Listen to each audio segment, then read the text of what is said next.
เคหนูกลับมาก่อนไปถ้าไปคนเดียวแม่ สายเกินไปสำหรับ แกเดียวว่าพวกเกี้ยวยางนะมัน ความคิดที่ตอนนี้ก้าวไปอ้าว เคยคิดว่าพวกเกี้ยวยางมาลุงข่อยสำหรับ อ้าว แค่ขนาดจะต้องเอาเสียงเค็มขึ้น นี่คือกู๊ดของการเล่นนั่นคลิปพี มันได้ยินอยู่แล้วเลยใส่มาฟังสุบุรุษจ้ะจังไหนต่อไปจังไหนต่อ จะต้องอ่านหนังสือก่อนจะต้องอ่านหนังสือก่อน อ่านละ นั่นแหละแล้วกระแจก็อยู่ในกองข้างๆนั่นแหละ เฮ้โอ้ตัวขับไปซ้ายเอาลีเอาขับกันลี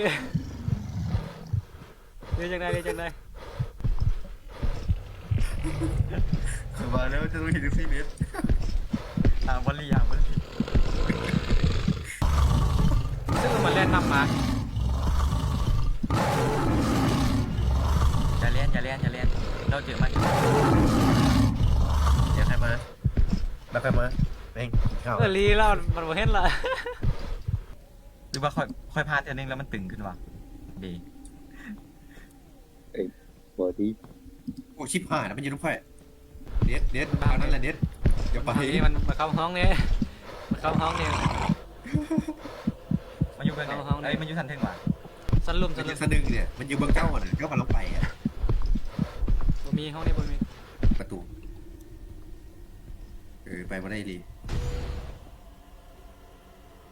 ไอ้กล่องเครื่องประ เดี๋ ดั ย บ วสองภารกิจ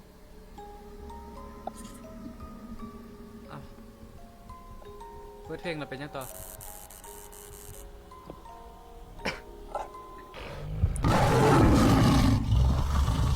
ตกใจมืดมันเห็นละโอ้ยตาย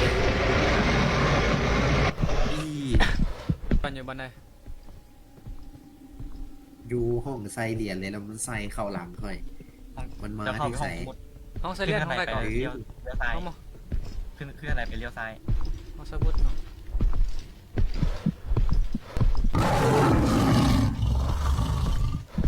อ้าวคุณเทโอตาย